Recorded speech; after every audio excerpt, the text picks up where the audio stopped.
मेरा नाम साधना है। पिछले 4 साल पहले मेरी शादी हुई थी। मैं इस शादी से बहुत खुश थी क्योंकि मुझ जैसी लड़कियों की शादियां नहीं होती। मैं बेजुबान थी। मैं बचपन से ही ऐसी नहीं थी। जब मैं 9 साल की थी तब मेरे पापा ने आत्महत्या कर ली थी। दरअसल मेरे पापा सरकारी कर्मचारी थे।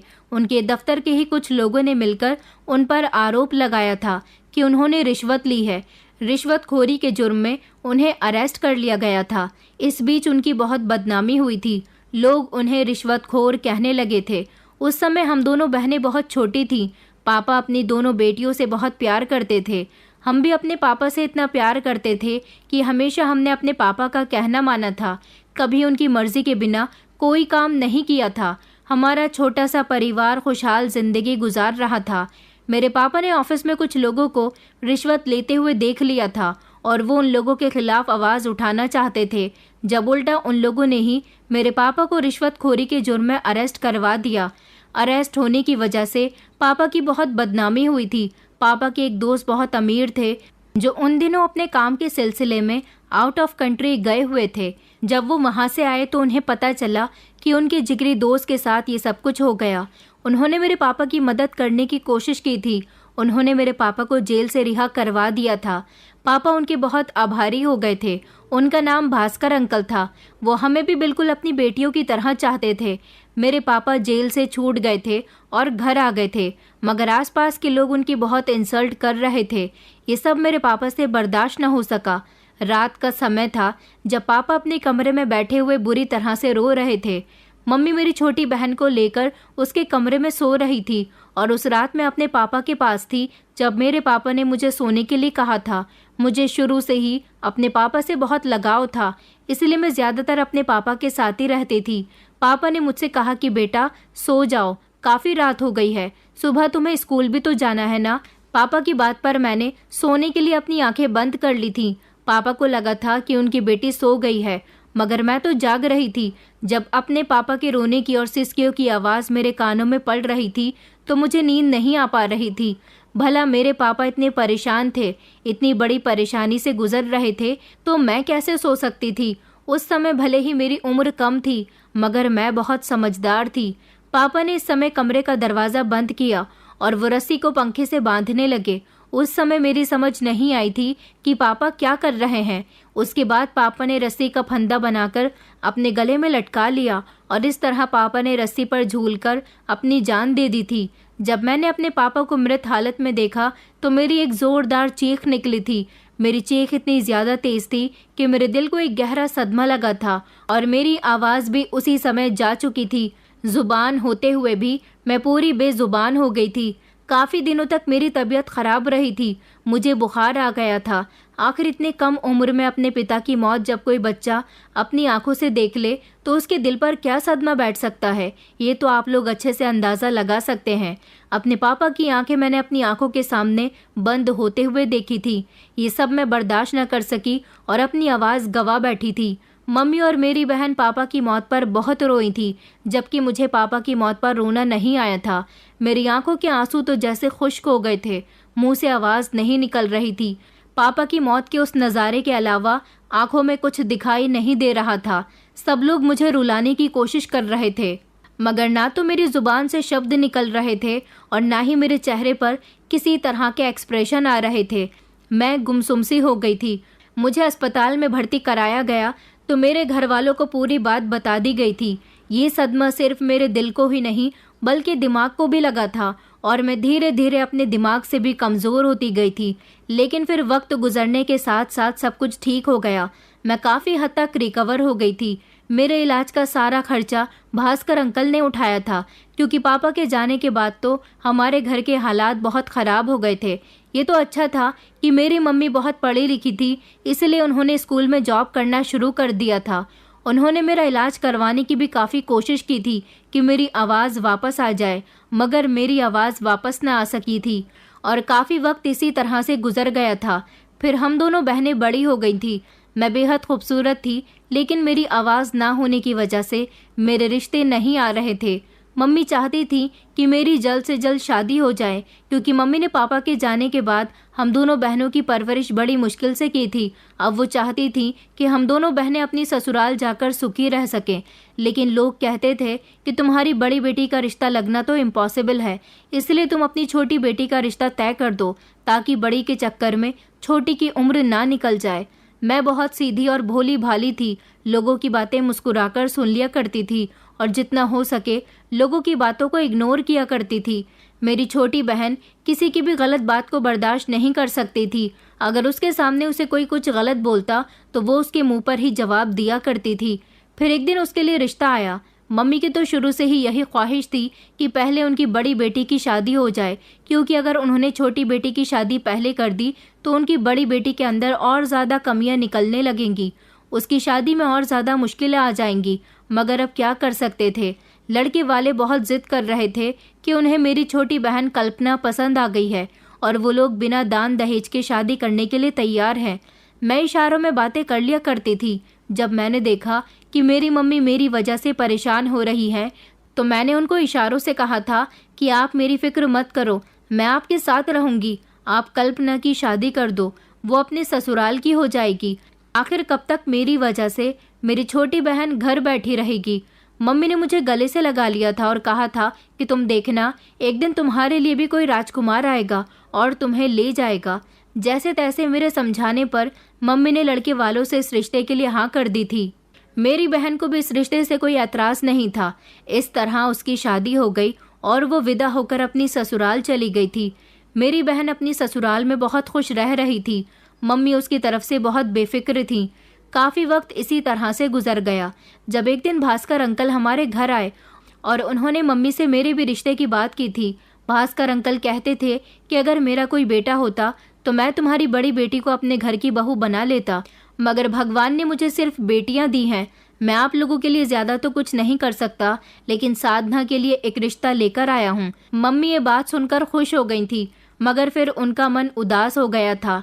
उन्होंने कहा कि देखो भाई साहब, मैं अपनी बेटी की शादी किसी ऐसे घर में नहीं करूंगी जहां पर ज़बरदस्ती मेरी बेटी को कॉम्प्रोमाइज़ करना पड़े। मैं चाहती हूं कि जैसे नॉर्मल लड़की अपने ससुराल में रहती हैं, इस तरह से मेरी बेटी भी रहे। ऐसा ना हो कि लड़के वाले मेरी बेटी की हालत देखकर बार बार हमें जताएं कि उन्होंने हमारी बेटी को एक्सेप्ट करके हम पर कोई एहसान किया है। मैं अपनी बेटी को खुद संभाल सकती हूँ। भास्कर अंकल कहने लगे कि अरे नहीं नहीं, ऐसी कोई बात नहीं है। लड़का अच्छा है, पढ़ा लिखा है, मगर उसकी भी एक टांग में पोलियो है। वो 2 भाई हैं, सिर्फ लड़की की माँ है, पिता भी इस दुनिया से जा चुके हैं। लड़के का अपना मेडिकल स्टोर है। मुझे उम्मीद है वहाँ पर हमारी साधना बहुत खुश रहेगी। आखिर हमारी साधना में कमी है तो उनके बेटे में भी कमी है। वहाँ पर साधना का जोड़ अच्छा रहेगा। आप कहें तो मैं बात आगे बढ़ाता हूँ। ये बात सुनकर मम्मी ने कहा था कि अच्छा ऐसी बात है तो फिर मुझे एक बार साधना से पूछना पड़ेगा, क्योंकि आप तो जानते हैं कि मेरी बेटी जन्म से बेजुबान नहीं है। अपने पिता की मौत का सदमा उसने अपने दिल पर इतना गहरा ले लिया कि वो इस दिन के बाद से कभी दोबारा बोल ही नहीं पाई। मैं तो चाहती थी कि मेरी बेटी की शादी किसी अच्छे और नॉर्मल इंसान से हो, मगर क्या कर सकते हैं। शायद भगवान को यही मंजूर है। जिस तरह मेरी बेटी के अंदर कमी आ गई है, उसको भी कोई ऐसा ही पति मिलेगा। भास्कर अंकल ने कहा कि भाभी जी, लड़का बहुत अच्छा कमाता है, इतना कमा लेता है कि आपकी बेटी को ईमानदारी और मेहनत की कमाई से बहुत खुश रखेगा। मेरी मम्मी ने कहा कि अच्छा तो ठीक है, आप रिश्ते की बात आगे बढ़ाएं। हम लड़के को देख लेते हैं और उसके घर परिवार से मिल लेते हैं, उसके बाद कोई डिसीजन लेंगे, मगर उससे पहले मैं अपनी बेटी से उसकी राय जानना चाहती हूँ। उन्होंने कहा था कि हाँ, आप अपनी बेटी से आराम से पूछ लीजिए और फिर मुझे बता देना। मम्मी ने जब मुझसे इस बारे में बात की तो मैंने दिमाग लगाकर सोचा था कि आखिर मैं कब तक अपनी मम्मी को इस तरह से तंग करती रहूंगी। वो चाहती हैं कि वो मेरी शादी कर दें और मैं अपनी ससुराल में खुश रहूं, इसीलिए मैंने इस रिश्ते के लिए हाँ कर दी थी। मैंने सोच लिया था कि मेरी शादी वैसे भी कहीं और नहीं होनी है। अगर मेरा भाग्य इसी लड़की के साथ जुड़ा होगा तो यहीं से ही मेरी शादी हो जाएगी। मैंने इस रिश्ते के लिए हाँ कर दी थी। मम्मी बहुत खुश हो गई थी। जब वो लड़के से मिली तो उन्हें उसको देखकर बेहद अफसोस हुआ था, क्योंकि वो बहुत स्मार्ट और पढ़ा लिखा था। एक टांग से लाचार होते हुए भी वो बहुत मेहनत करता था। इस तरह मेरा रिश्ता उसके साथ पक्का हो गया था और मैं बहुत खुश हुई थी, क्योंकि जब मुझे मेरी सास देखने के लिए आई थी तो उन्होंने मुझे अपने बेटे के बारे में सब कुछ बताया था और उसकी फ़ोटो भी दिखाई थी। उन्होंने कहा था कि तुम हमारे घर में बहुत खुश रहोगी, मैं तुम्हें बहू बनाकर नहीं बल्कि बेटी बनाकर रखूंगी। और फिर मेरी शादी पंकज के साथ हो गई थी। मुझे पंकज पसंद आया था, उसने भी मेरी खूबसूरती की बहुत तारीफ की थी और मेरी शादीशुदा ज़िंदगी अच्छी गुजरने लगी थी। कब मेरी शादी को 1 साल गुजर गया पता ही नहीं चला। मेरा एक छोटा देवर भी था। मेरी सास मुझसे बहुत प्यार करती थी। उन्होंने जैसा कहा था वैसा करके दिखाया था। उन्होंने मुझे बिल्कुल भी बहू नहीं समझा था, बल्कि हमेशा बेटियों की तरह ही ट्रीट किया था। क्योंकि मेरी सास की कोई बेटी नहीं थी, मेरा ससुराल छोटा सा था। 2 कमरों का घर था। एक कमरे में मैं और मेरे पति रहते थे, जबकि दूसरे कमरे में मेरी सास और देवर रहते थे। छोटा सा आंगन था। अब मेरी सास चाहती थी कि वो अपने छोटे बेटे की भी शादी कर दे। मेरा देवर पूरी तरह से नॉर्मल था और अब वो भी अपने भाई के साथ मेडिकल स्टोर पर जाने लगा था। दोनों भाई मिल बांटकर काम किया करते थे और उन दोनों की कमाई से ही घर चल रहा था। मेरे पति और सास ने मुझे कभी किसी तरह की कोई कमी नहीं होने दी थी। मैं घर के सारे काम करती थी, अपनी सास को कभी कुछ नहीं करने देती थी। मेरी सास ने अपने छोटे बेटे के लिए लड़की तलाश करनी शुरू कर दी थी। मेरी सास बहुत अच्छी थी। वो ज़्यादातर अब बीमार रहती थी और अपने कमरे में ही रहती थी। वो चाहती थी कि उनके छोटे बेटे की पत्नी भी उनकी बड़ी बहू की तरह हो, जो घर को अच्छी तरह से संभाल ले और घर में निभाने वाली हो। फिर एक दिन मेरी सास को पड़ोस की ही एक औरत ने मेरे देवर प्रतीक के लिए एक लड़की बताई थी। उन्हें वो लड़की बहुत पसंद आई, तो इस तरह उसका रिश्ता मेरे देवर के साथ पक्का हो गया था। और फिर मेरे देवर की भी शादी हो गई थी और मेरी सास जिस कमरे में वो अपने बेटे के साथ रहती थी, अब उन्होंने बाहर आंगन में अपनी चारपाई डाल ली थी और उस कमरे में अब उनके छोटे बहू बेटे रहने लगे थे। मेरे पति को ये बात पसंद नहीं आई थी कि उनकी माँ आंगन में रहे, इसलिए उन्होंने मेरी सास से मेरे कमरे में रहने के लिए कहा था। मुझे भी इस बात से कोई एतराज़ नहीं था। मेरी सास मेरी माँ समान थी, वो हमारे कमरे में रह सकती थी। मेरी सास अब पहले से भी ज़्यादा बीमार रहने लगी थी, क्योंकि मेरी देवरानी का बिहेवियर बहुत ख़राब था। वो घर का कोई काम काज नहीं करती थी और ना ही घर में किसी से ढंग से बात करती थी। उन दिनों दोनों भाई मेडिकल स्टोर पर गए हुए थे। जब मैं अपनी मम्मी से मिलकर ससुराल वापस आई थी, उस समय लगभग रात के 7 बज रहे थे। मैंने देखा कि घर का दरवाज़ा खुला हुआ था और मेरी देवरानी के कमरे से किसी के बोलने की आवाज़ आ रही थी, जबकि मेरी सास मेरे कमरे में थी। मुझे लगा कि शायद उसका भाई आया होगा, इसीलिए मैं किचन में आ गई। मेरी देवरानी तो अपनी मर्जी से ही किचन में जाती थी। मैं उसके साथ हमेशा अच्छा व्यवहार रखती थी, इसलिए उसके आए मेहमान के लिए चाय नाश्ता बनाने के लिए चली गई। चाय बनाने के बाद मैं जैसे ही उसके कमरे की तरफ गई और मैंने उसके कमरे का दरवाज़ा बजाया, तो उसने झट से कमरे का दरवाज़ा खोल दिया। कहने लगी कि क्या चाहिए। उसने जैसे ही मेरे हाथ में नाश्ते की ट्रे देखी तो कहने लगी, ये भी कोई टाइम है चाय पीने का, क्यों लेकर आई हो। मैंने उसे इशारे से कहा कि तुम्हारे कमरे में कोई मेहमान बैठा है, उसके लिए लाई हूँ। तो वो कहने लगी कि मेरे कमरे में तो कोई भी मेहमान नहीं है। ये कहकर उसने मुझे दोबारा से जाने के लिए कहा। मैं खामोशी से किचन में आ गई थी और फिर मैं अपने काम में बिजी हो गई थी, जब मुझे ऐसा लगा जैसे मेरी देवरानी के कमरे से निकलकर कोई घर के दरवाजे की तरफ गया है। मैं जैसे ही किचन से बाहर देखने के लिए निकली तो मैंने देखा कि मेरी देवरानी झट से मेरे सामने आ गई और कहने लगी, तुम क्या हमेशा मेरे कमरे की ताका झांकी करती रहती हो, अपने काम पर ध्यान दिया करो। ये सब बड़ा ही अजीब था, क्योंकि सारा दिन इस घर में मैं और मेरी सास ही रहती थी, लेकिन जब से मेरी देवरानी आई थी घर का माहौल बहुत बदला बदला सा होने लगा था। मेरी देवरानी के पास मोबाइल भी था, क्योंकि मेरे देवर ने उसे शादी के कुछ दिनों के बाद ही मोबाइल लेकर दे दिया था। मोबाइल तो मेरे पति ने भी मुझे लेकर दिया था, लेकिन मैंने अपने पति से इनकार कर दिया था। उसे अपने इशारों से समझा दिया था कि मोबाइल फ़ोन पर बात करने के लिए होता है। मैं तो डायरेक्टली इंसान से बात नहीं कर सकती, तो फ़ोन पर क्या बात करूंगी, इसलिए मुझे फ़ोन की ज़रूरत नहीं है। मगर अब धीरे धीरे मेरी देवरानी के अंदर बहुत बदलाव आ चुका था। अभी उसकी शादी को 4 महीने ही हुए थे। वो मुझे और मेरी सास को बहुत तंग करती थी। हम दोनों सास बहू पर इल्ज़ाम लगाती थी। अपने पति से हम दोनों की शिकायत करती रहती कि ये दोनों सास बहू मुझे बहुत परेशान करती हैं।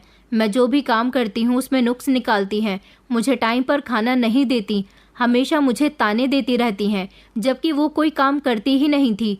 मेरा देवर भी बहुत कच्चे कानों का था, इसीलिए अपनी पत्नी की बातों में आसानी से आ जाया करता था।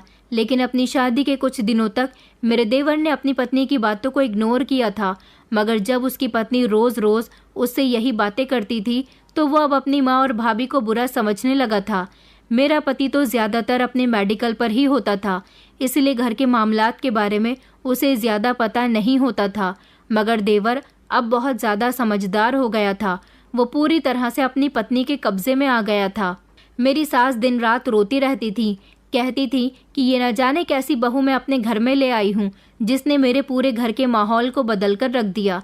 हमेशा हमारे घर में लड़ाई झगड़े होते रहते थे। मैं तो अपनी देवरानी को कोई जवाब दे ही नहीं सकती थी, लेकिन मेरे बदले का जवाब मेरी सास दिया करती थी। ज्यादातर लड़ाई मेरी देवरानी की मेरी सास से ही होती थी। मैं ये बात जानती थी कि मेरी देवरानी की हर बात गलत होती है, मगर फिर भी मैं अपनी सास को समझा बुझाकर शांत कर दिया करती थी। अब तो मेरी देवरानी घर से अलग रहने का कहती थी, जबकि मेरा देवर दूसरे घर में लेकर नहीं जा सकता था, क्योंकि इतनी महंगाई के ज़माने में वो अपना अलग घर कैसे बना सकता था, और ना ही वो किराए पर जा सकता था। इसलिए अब उन दोनों पति पत्नी के बीच में ही दिन रात झगड़े होने लगे थे। एक दिन तो मेरा देवर तंग आकर अपने कमरे से बाहर निकला और मेरी सास के पास बैठ गया। उनसे कहने लगा कि आप दोनों सास बहू खुद ही तो पसंद करके लाई हो ना, मेरी पत्नी को मेरे लिए, तो फिर क्यों इसके पीछे पड़ गई हो? मेरी शादी करवाई है तो मुझे सुकून से रहने दो। मैं जब जब घर के अंदर आता हूँ तो ये रो रही होती है कि आज मेरे साथ ये हुआ, आज मेरे साथ वो हुआ। मैं इसको अपना घर बसाने के लिए लाया हूँ, तुम लोगों के कामों के लिए तो नहीं लाया हूँ ना। और वैसे भी घर का कामकाज करने के लिए भाभी तो है ना, तो फिर घर का सारा लोड आपने मेरी पत्नी के ऊपर क्यों डाल रखा है? वो घर के सारे काम करते करते थक जाती है, जबकि जिस दिन से मेरी पत्नी ने इस घर में कदम रखा है, भाभी सारा सारा दिन आराम करती रहती हैं। आपको अपनी बड़ी बहू से इतनी ही हमदर्दी है तो फिर छोटी बहू लाने की क्या ज़रूरत थी? मैं तो कुछ बोल नहीं सकती थी, लेकिन मेरी सास ने कहा कि बेटा, हम तुम्हारी पत्नी से कोई काम नहीं करवाते, सारा काम तुम्हारी भाभी ही करती है। उसका अपना ही मन करता है तो कुछ कर लेती है, वरना कुछ नहीं करती। और जब से तुम्हारी पत्नी इस घर में आई है तो खुद बता, तूने अपनी पत्नी के हाथ का बना खाना अभी तक खाया है? तेरी भाभी ही खाना बनाती है ना। आखिर घर के काम ही कितने हैं, सारे काम साधना ही करती है। वो तेरी पत्नी से कोई काम नहीं करवाती, बल्कि ये बेचारी तो तेरी पत्नी का कमरा भी खुद ही साफ करती है। मेरा देवर कहने लगा, तो क्या मेरी पत्नी झूठ बोल रही है? मेरी सास ने कहा, ये तो तुम ही बेहतर जानते हो, या फिर तुम्हारी पत्नी जानती है। अभी ये सारी बातें हो ही रही थी कि मेरी देवरानी भी वहां पर आ गई और उसने बात का बतंगड़ बना दिया। जो बात पहले खामोशी से हो रही थी, अब वो लड़ाई झगड़े में बदल गई। मेरे देवर ने आखिर कह ही दिया कि उसे अपने भाई के मेडिकल से आधा मेडिकल खुद लेना है, जिसे वो अलग से चला सके। अब वो अपने भाई के पास नौकरी नहीं कर सकता, अपना खुद का काम करना चाहता है। लेकिन ये सारा काम तो मेरे पति का था। उन्होंने अपने छोटे भाई को अपने पास नौकरी पर रखा हुआ था, मगर उसका कहना था कि इस मेडिकल में हम दोनों की मेहनत है, इस हिसाब से मेडिकल हम दोनों भाइयों का आधा आधा हुआ। लेकिन मेरी सास ऐसा नहीं कर सकती थी, क्योंकि कुछ भी उनके हाथ में नहीं था। उन्होंने जब ये बात मेरे देवर को बताई तो वो आग बबूला होकर कहने लगा, तो फिर इस घर का ही बंटवारा कर दो, ये घर आधा आधा हम दोनों भाइयों का है। मैं अपनी पत्नी के साथ अलग रहना चाहता हूँ। ये बात सुनकर मेरी सास की तबीयत बिगड़ने लगी थी, क्योंकि वो नहीं चाहती थी कि उनके दोनों बेटे अलग अलग हों। वो दोनों पति पत्नी तो अपने कमरे में जा चुके थे। मैं अपनी सास को संभालने की कोशिश कर रही थी, इतने में ही मेरे पति आ गए। जब उनको ये बात बताई गई तो मेरे पति को तो बहुत गुस्सा आया था, क्योंकि अभी तक तो मेरे पति सारी बातों से अनजान थे। अब उनको पता चल गया था कि घर का माहौल कैसा चल रहा है। अपने भाई की ये बात सुनकर कि उसे घर का बंटवारा करना है, उनके दिल पर बहुत गहरा सदमा पहुंचा था। वो काफ़ी दिनों तक अपने भाई से नहीं बोले थे। घर का माहौल बहुत बिगड़ा हुआ चल रहा था। इसी दौरान मेरे पति का एक्सीडेंट हो गया। एक तो वो बेचारे पहले से ही एक टांग से लाचार थे। जब वो मेडिकल से आते समय सड़क पार कर रहे थे, उसी समय एक तेज़ रफ्तार गाड़ी ने उनको एक ज़ोरदार टक्कर मार दी और वो नहीं बच सके। वो इस दुनिया को छोड़कर चले गए थे। अपने पति की मौत पर मैं बहुत रोई थी। मुझे कुछ भी अच्छा नहीं लग रहा था। मेरी सास का हाल भी कुछ ऐसा ही था। वो बार बार अपने बेटे को याद करके रोती और कहती कि इस उम्र में तो मुझे चले जाना चाहिए था, मेरा बेटा क्यों मुझे छोड़कर चला गया। अब हम दोनों सास बहू ही इस घर में एक दूसरे का सहारा बचे थे, क्योंकि मेरा देवर तो अपनी माँ को कभी पलटकर देखता भी नहीं था। मेरी मम्मी मुझे अपने साथ ले जाने के लिए आई थी। उन्होंने कहा था कि अब तुम्हारा इस घर में कोई नहीं है, तुम मेरे साथ चलो, मगर मैंने मम्मी से इनकार कर दिया था। मेरी सास ने भी मम्मी से कहा था कि ये मेरी बहू नहीं बल्कि बेटी है, और मेरी बेटी को मुझसे जुदा मत करो। जब तक मैं जिंदा हूँ तब तक इसे मेरे साथ रहने दो। जिस दिन मैं इस दुनिया से चली जाऊँ तुम इसे यहाँ से ले जाना। मम्मी चाहती थी कि वो मेरी दूसरी शादी करवा दें, मगर अब मैं शादी नहीं करना चाहती थी। शादी के 3 साल बाद ही मैं विधवा हो गई थी, और फिर मैं भी अपनी सास को ऐसी हालत में छोड़कर कहीं नहीं जाना चाहती थी। मेरे इनकार पर मम्मी मुझे मेरी सास के पास ही छोड़कर चली गई थी। अब हमारे दिन पहले से भी ज़्यादा बुरे गुजरने लगे थे। मेरे पति के पूरे मेडिकल पर मेरे देवर ने अपना कब्जा कर लिया था, और इस घर पर भी मेरी देवरानी का ही राज चलने लगा था। एक दिन मैंने देखा था कि मेरी देवरानी किसी से फ़ोन पर बात कर रही थी। वो बहुत प्यार मोहब्बत भरी बातें कर रही थी, क्योंकि मैं उसके कमरे में किसी काम से गई थी। मगर जब मैंने उसके कमरे में आती हुई आवाज़ सुनी तो मैं उसके कमरे के दरवाजे पर ही रुक गई थी। मुझे लगा कि वो शायद मेरे देवर से इस तरह की बातें कर रही है, मगर वो इतनी धीमी आवाज़ में और इतनी मीठी आवाज़ में बात कर रही थी कि मुझे हैरानी हुई थी। वो जब हमसे लड़ाई लड़ती थी तो उसकी आवाज़ बड़ी ही कड़क होती थी, और इस समय तो उसकी आवाज़ में बड़ी नरमी थी। उसने इधर उधर की बातें करके आखिर में उसने कुछ ऐसी बात कर दी थी जिसे सुनकर मैं हैरान रह गई, और मेरे दिल में 1000 सवाल उठने लगे। वो ऐसी ऐसी बातें कह रही थी जो शायद मुझे नहीं सुननी चाहिए थी। मैंने सोचा कि जब मैंने इतनी बातें सुन ही ली हैं तो थोड़ी और भी सुन लेती हूँ, और फिर आखिर में फ़ोन बंद करते समय उसने कहा था कि अच्छा चलो फिर बात होगी सुशील। मैं ये सुनकर चौंक गई। आखिर ये किस सुशील से बात कर रही थी? मेरे देवर का नाम तो प्रतीक था। इसका मतलब ये था कि मेरी देवरानी जो इतनी प्यार मोहब्बत भरी बातें कर रही थी वो मेरे देवर से नहीं कर रही थी। उसकी ऐसी हरकतें देखकर तो मुझे बड़ा गुस्सा आया था। मैंने सोच लिया था कि मैं अपने देवर को इस बारे में बताकर ही रहूँगी, लेकिन अभी मेरे देवर के आने में बहुत टाइम था, तो ये सारी बात मैंने इशारों से सबसे पहले अपनी सास को समझा दी थी। मेरी सास कहने लगी कि बेटा, मुझे तो इस लड़की पर पहले से ही शक था, मुझे तो ये पहले से ही ठीक नहीं लगती। अब तुम देखो, मैं अपने बेटे को सब कुछ बताती हूँ, क्योंकि मेरी सास भी समझ गई थी कि मेरी देवरानी किसी और से फ़ोन पर बातें कर रही थी। फिर मुझे याद आया कि मेरा देवर और देवरानी बहुत ही चालाक है। अगर उन्होंने मेरी सास से सबूत मांगा तो मैं क्या सबूत दूंगी? मैंने अपनी देवरानी को किसी से फ़ोन पर बातें करते हुए सुना है। मैंने इस बार अपनी सास को कह दिया था कि अभी हम इस बारे में प्रतीक से कोई बात नहीं करेंगे, क्योंकि वो हमसे सबूत मांगेगा हमारी सच्चाई का। मैंने उनसे कहा था कि अगली बार अगर मैं ऐसी कोई हरकत भी अपनी देवरानी को करते हुए देखती हूँ तो मैं उसके खिलाफ सबूत इकट्ठा करूंगी, ताकि हम उसे रंगे हाथों पकड़ सकें। मेरी सास कहने लगी कि हाँ, तुम ये बात बिल्कुल ठीक कह रही हो। हम उस दिन दोनों सास बहू खामोश हो गए थे, लेकिन कुछ दिनों बाद मैंने फिर से देखा था कि मेरी देवरानी किसी से वीडियो कॉल पर बात कर रही थी। मैं अपनी देवरानी के कमरे में झांक रही थी।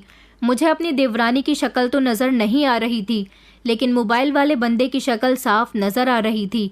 लगता था कि मेरी देवरानी को सबको नाम से पुकारने की आदत थी। इस बार मेरी देवरानी वीडियो कॉल पर कह रही थी कि आकाश, मुझे तुम्हारी बहुत याद आती है। अब ये आकाश कौन था? अब मैं चुप नहीं रह सकती थी। अब मुझे पक्का यकीन हो गया था कि वो मेरे देवर को धोखा दे रही है, और मेरे देवर पर उसके प्यार का भूत सवार है। उसकी आंखों पर पट्टी बंधी हुई है, तभी तो उसे अपनी पत्नी की हरकतें दिखाई नहीं देती। धीरे धीरे उसकी कमजोरी मेरे हाथ में आ रही थी, मगर मैं बेजुबान कुछ नहीं कर सकती थी। लेकिन मैंने सोच लिया था कि मुझे कुछ ना कुछ तो करना ही होगा। इस बार मैंने ये बात अपनी सास को नहीं बताई। मेरी सास तो वैसे भी यही चाहती थी कि किसी भी तरह मेरी देवरानी इस घर से निकल जाए। वो ज़रूर भावनाओं में बह जाती, इसलिए मुझे समझदारी से काम लेना था। मैंने अपने देवर के आने का इंतज़ार किया और अपनी सास के सामने अपने देवर को इशारों से ये बात समझा दी कि उसकी पत्नी गैर मर्दों से फ़ोन पर बातें करती है। मैंने उसे समझाया कि आज भी वो वीडियो कॉल पर किसी से बात कर रही थी और बहुत ज़्यादा तैयार होकर और कह रही थी कि आकाश, मैं तुम्हारे बिना नहीं रह सकती। मेरी बात समझकर तो मेरे देवर की आंखें फटी की फटी रह गई थी। तभी मेरी देवरानी मीनाक्षी वहाँ पर आ गई और कहने लगी कि प्रतीक, तुम अपनी गूंगी भाभी की बातों में आ रहे हो। ये औरत तो गूंगी होने के साथ साथ बेवकूफ़ भी है। मैं भला किससे फ़ोन पर बात करूंगी? मैं तो मोबाइल में सीरियल देख रही थी और जैसे जैसे डायलॉग उसमें आ रहे थे उन डायलॉग को कॉपी कर रही थी और उनके जैसी एक्टिंग करने की कोशिश कर रही थी। ये सब करने का मुझे शौक है। पूछो अपनी भाभी से क्या इन्होंने मोबाइल स्क्रीन पर किसी को मुझसे बात करते हुए देखा था। मेरे देवर ने मेरी तरफ घूर कर देखा और कहने लगा कि आपने किसी की आवाज़ मोबाइल की तरफ से आती हुई सुनी थी या किसी को मोबाइल स्क्रीन पर देखा था। मेरा मन बिल्कुल साफ था। मैं चाहती तो अपनी देवरानी पर और भी इल्ज़ाम लगा सकती थी, मगर मैं जितना जानती थी मैंने उतना ही बताया। मैंने नाम में सर हिला दिया था। मेरी देवरानी मुझे देखकर मुस्कुरा रही थी, जबकि मेरी सास ने अपना सर पकड़ लिया। मेरे देवर को बहुत गुस्सा आया था।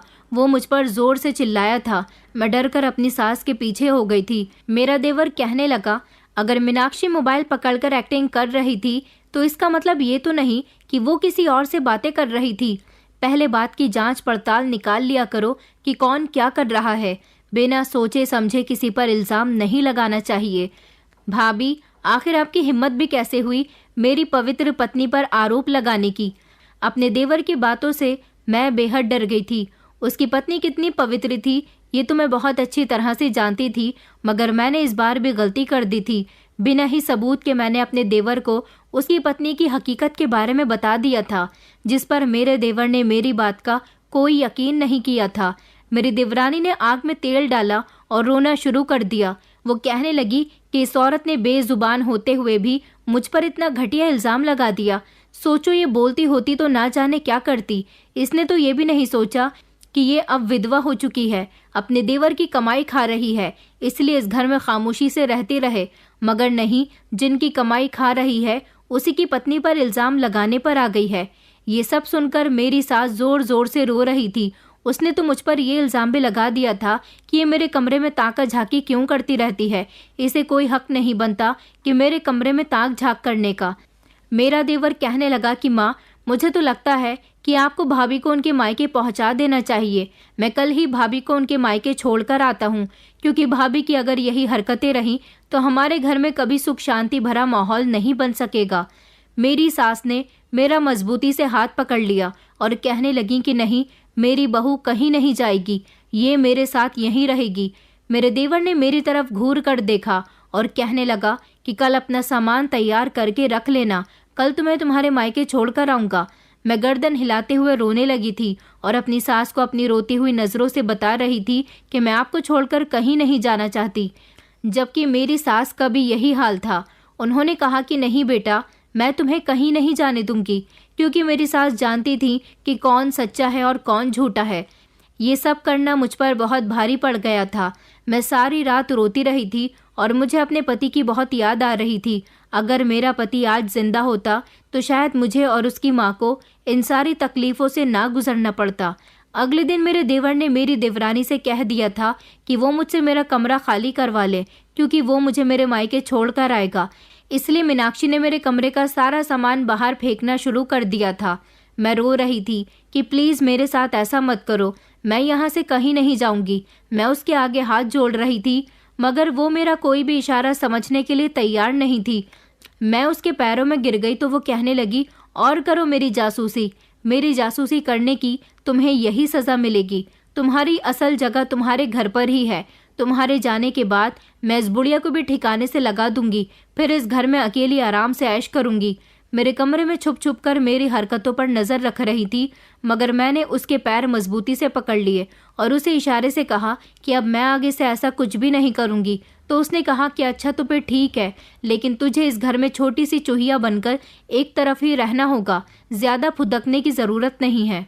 आखिरकार मुझे तेरे जाने के बाद घर के कामकाज की बहुत परेशानी होगी, चल तो फिर तू यही रह। उसने मेरे बाल मजबूती से पकड़े और कहने लगी, मगर जो गलती तूने की है, ऐसी गलती अगर दोबारा करने की कोशिश की तो मैं तेरा क्या हाल करूंगी ये तू बहुत अच्छी तरह से जानती है। चल अब उठ और ये सारा सामान समेट कर रख। इस जंग में मेरी देवरानी जीत चुकी थी। अब वो हम दोनों सास बहू को ढंग का खाना भी नहीं देती थी। दोनों पति पत्नी खाना मिलकर आराम से खाते थे और हम दोनों सास बहू को उनके आगे का बचा हुआ खाना मिलता था, जो मैं खुद भी नहीं खाती थी, अपनी सास को खिला दिया करती थी, क्योंकि उनकी तबीयत खराब रहती थी। इसलिए ये खाना मुझसे ज्यादा उनके लिए बेहद जरूरी था। मेरी देवरानी ने मेरे देवर से ना जाने क्या कहा था कि वो मुझे घर से निकाल नहीं पाया था, मगर ये सब देखकर मेरी सास बहुत परेशान थी। वो कहती थी कि बहू, मेरी वजह से तू इस घर में टिकी हुई है, अगर तू चाहे तो अपने मायके जा सकती है। मगर मैंने उनके हाथ पकड़ लिए थे और उन्हें अपनी रोती हुई आंखों से समझाया कि मैं उन्हें छोड़कर कहीं नहीं जाऊंगी। उन्होंने हमेशा मेरी माँ की तरह मेरा ख्याल रखा। भला मैं ऐसे मुश्किल समय में उन्हें छोड़कर कैसे जा सकती थी। पहले तो मेरी देवरानी मुझे और मेरी सास से छुपकर ये सारे काम करती थी, लेकिन अब वो खुलेआम सब कुछ करने लगी थी, जिससे ये सब साफ साफ जाहिर हो गया था कि वो एक कैरेक्टरलेस औरत थी। वो एक ऐसी औरत थी जिसे अपनी खूबसूरती के जाल में मर्दों को फंसाने की बहुत चाहत थी। वो मर्दों को फंसाकर उनसे पैसे लूटती थी, उनके साथ खुशी खुशी बातें करके उनसे अपनी तारीफ करवाती थी। ये सब करना उसे बहुत पसंद था। हम दोनों सास बहू कुछ नहीं कर सकते थे, इसलिए हम ये सब खामोशी से देखते रहते थे। कई बार तो ऐसा भी हुआ था कि मर्द घर में भी आते थे और आते ही उसके कमरे में चले जाते थे। काफी देर के बाद वो लोग निकल कर जाते थे। अभी तक इस बारे में मेरे देवर को पता नहीं चला था कि उसकी पत्नी कैसी है। वो तो अपनी माँ और अपनी भाभी को ही गलत समझता था। मैं चाहकर भी उसकी सच्चाई अपने देवर के सामने नहीं ला सकती थी, क्योंकि अब मैं जानती थी कि मेरा अंजाम बहुत बुरा होने वाला है, इसलिए मुझे खामोशी रहना था।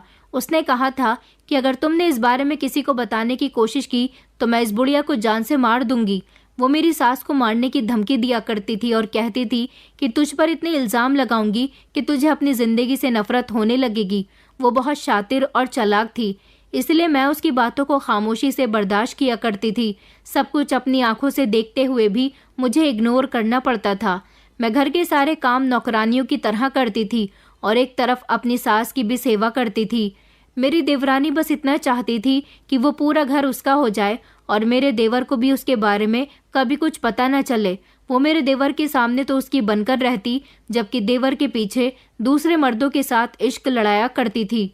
मैं चाहती तो उसकी वीडियो बनाकर उसके पति को दिखा सकती थी, मगर मेरे पास तो एक मोबाइल भी नहीं था। उस समय मुझे अपने पति की याद आती थी जब वो मुझे ज़बरदस्ती मोबाइल दे रहे थे और उसने कहा था कि ज़रूरी नहीं कि ना बोलने वाला इंसान ही इसका इस्तेमाल करे, ये तुम्हारे बहुत काम आ सकता है। मगर मैंने फिर भी अपने पति से इनकार कर दिया था कि मुझे मोबाइल की कोई ज़रूरत नहीं है। एक दिन मेरी देवरानी ने मुझे फंसाने की पूरी कोशिश की थी। मैं नहीं जानती थी कि मेरी देवरानी इतनी हद तक गिर सकती है कि अब की बार वो अपना निशाना मुझे बनाएगी। रात का समय था जब मैं अपने कमरे में जाग रही थी। मुझे नींद नहीं आ रही थी। मुझे ऐसा लगा जैसे छत पर कोई गया है और छत की सीढ़ियों का दरवाज़ा भी खुला हुआ था। मैं धीमे धीमे कदमों से छत पर गई। छत पर सच में कोई था, मगर कौन था ये मैं जानना चाहती थी, क्योंकि कोई छत के कोने की तरफ खड़ा हुआ था। यही देखने के लिए मैं धीमे धीमे कदमों से उधर गई और ये देखकर मेरे पैरों तले से ज़मीन निकल गई थी कि छत पर मेरी देवरानी थी और उसके साथ पड़ोस का लड़का भी मौजूद था। मेरी देवरानी उसके साथ बहुत चिपक कर खड़ी हुई थी और प्यार मोहब्बत की बातें कर रही थी। ये सब मैं अपने देवर को दिखाना चाहती थी, इसलिए मैं वहाँ से वापस लौटने लगी ताकि नीचे आकर अपने देवर को जगा सकूं। मगर मेरे पैर से टकराकर अचानक गमला गिर गया था। मेरी देवरानी और वो लड़का समझ गए थे कि छत पर कोई है। वो लड़का घबरा गया और बराबर वाली छत से कूदकर भाग गया था, जबकि मेरी देवरानी मुझे देखकर दंग रह गई। मैंने भागने की कोशिश की तो मेरी देवरानी ने मुझे पकड़ लिया और कहने लगी, तू आज फिर से मेरी जासूसी कर रही थी। अब तू देख, तू अब कुछ भी करने के काबिल नहीं रहेगी। मेरी देवरानी ने मेरी तरफ देखकर कहा कि आज मैं तुझे नहीं छोड़ूंगी। आज मेरे हाथों से तू नहीं बच सकती। मेरी देवरानी मुझे छत की दीवार के पास ले गई। मैं गूंगी थी, इसलिए मैं शोर नहीं मचा सकती थी, वरना इतनी रात को मेरे चीखने चिल्लाने से आसपास के सारे लोग जाग जाते। मैं बार बार गर्दन हिलाकर अपनी देवरानी से कह रही थी कि मुझे छोड़ दो, मुझे माफ़ कर दो, मैं किसी को कुछ नहीं बताऊंगी। मगर मेरी देवरानी मुझे आज जान से मारने वाली थी। उसने मुझे छत से फेंकने का प्रोग्राम बना लिया था। वो मुझे छत से नीचे की तरफ धकेलने जा रही थी। वो मुझे ज़बरदस्ती धक्का देने की कोशिश कर रही थी, मगर अंधेरे में अचानक मुझ पर जोर देने की वजह से वो मुझे धक्का न दे सकी, बल्कि खुद ही छत से नीचे गिर गई थी और वो गिरकर सीधा घर के बाहर गई और ज्यादा ऊंचाई से नहीं गिरी थी, मगर वो मुझे गिराकर या तो लाचार कर देना चाहती थी या फिर इस दुनिया से भेज देना चाहती थी। मगर वो ये नहीं जानती थी कि वो खुद इस दुनिया से जाने वाली है। उसकी मौत इसी तरह से लिखी हुई थी क्योंकि उसके पाप का घड़ा भर चुका था। हैरानी वाली बात तो ये थी कि सिर्फ थोड़ी सी ही ऊंचाई से गिरकर उसकी मौत कैसे हो गई। आखिरकार भगवान को मुझे उससे बचाना था। मेरी देवरानी गिरी तब उसकी चीख नहीं निकली थी। मैं तो वापस अपने कमरे में आ गई थी। मुझे बहुत डर लग रहा था। जब थोड़ा थोड़ा दिन निकलते ही मेरी देवरानी की मौत का सबको पता चला तो चारों तरफ हड़कंप मच गया था। समझ नहीं आ रहा था कि उसकी मौत कैसे हुई। पुलिस भी आ गई थी। मेरी देवरानी की लाश का पोस्टमार्टम कराया गया तो पता चला कि मेरी देवरानी की ऊंचाई से गिरने पर मौत हो गई। उस रात जब मैं छत पर गई थी वो लड़का भी मौके पर भाग गया था, इसलिए उसके भागने के बाद हम दोनों के बीच क्या हुआ था ये तो वो भी नहीं जानता था। उसे डर लगा था कि कहीं छत पर प्रतीक तो नहीं आ गया। वो मेरे देवर के हाथों पकड़ा जाता, इसलिए वो वहां से भाग गया था। और मेरी देवरानी की मौत किस तरह से हुई ये सब लोगों के लिए एक राज बनकर रह गया। मगर मेरी देवरानी की हकीकत भी उसके मरने के बाद मेरे देवर के सामने आ चुकी थी। जब मोहल्ले के लोगों ने मेरे देवर को बताया था कि तुम्हारी पत्नी अच्छी औरत नहीं थी, उसका मोहल्ले के ही कई लड़कों के साथ अफेयर था, वो फ़ोन पर बातें भी करती थी और उन्हें मिलने के लिए घर में भी बुलाया करती थी, क्या तुम्हें तुम्हारे घर के बाकी लोगों ने इस बारे में कभी कुछ नहीं बताया? जब मेरे देवर ने इस बारे में मेरी सास को बताया तो मेरी सास ने मेरे देवर से कहा था कि तुम्हारी पत्नी के बारे में बताने की तो साधना ने कई बार कोशिश की, मगर तुमने उसकी बात पर यकीन ना करके अपनी पत्नी की बातों पर यकीन किया था। उस दिन के बाद से ही कभी मेरे देवर को अपनी पत्नी की मौत पर अफसोस नहीं हुआ और फिर उसने धीरे धीरे अपनी पत्नी का ख्याल अपने दिल से निकाल दिया और वो सोचने लगा कि अच्छा हुआ मेरी पत्नी इस दुनिया से चली गई, न जाने वो किस किस के कांटेक्ट में होगी। मेरी देवरानी के मरने के बाद मेरे देवर के हाथ उसका मोबाइल भी आ गया था। जब उसने ढेर सारे लड़कों के नंबर देखे थे जिनसे वो फ़ोन पर बातें किया करती थी। मेरा देवर जो पहले अपनी माँ और भाभी को बुरा समझता था, अब वो अपनी गलती पर बहुत शर्मिंदा होने लगा था और उसने हम दोनों से अपने किए की माफ़ी मांगी थी। उसने उस दिन के बाद कभी मुझे उस घर से जाने नहीं दिया और अब वो अपनी माँ का भी बहुत ख्याल रखता है और मुझे अपनी बड़ी बहन की तरह समझता है। मगर मेरे देवर ने दोबारा किसी से शादी नहीं की और आज वो अपनी गलती पर बहुत पछताते हैं। कभी कभी उन लोगों की बातों पर भी यकीन कर लेना चाहिए जो जुबान से नहीं बोलते, जो आपको सच बताने की कोशिश करते हैं मगर आप उनकी मजबूरी का फ़ायदा उठाते हैं और वही आपकी सबसे बड़ी गलती होती है क्योंकि आप हर बात को एक नज़रिए से देखते हैं। बात का दूसरा पहलू भी समझ लेना चाहिए। शायद बेजुबान इंसान आपसे कुछ ऐसा कहने की कोशिश कर रहा हो जिसमें आपका ही फ़ायदा हो। दोस्तों, उम्मीद करती हूँ आपको हमारी कहानी पसंद आई होगी। कहानी पसंद आई है तो वीडियो को लाइक करें, चैनल पर नए हैं तो चैनल को सब्सक्राइब करें और हाँ, नोटिफिकेशन बेल को ज़रूर दबाएं ताकि अगली अपडेट सबसे पहले आपको मिले।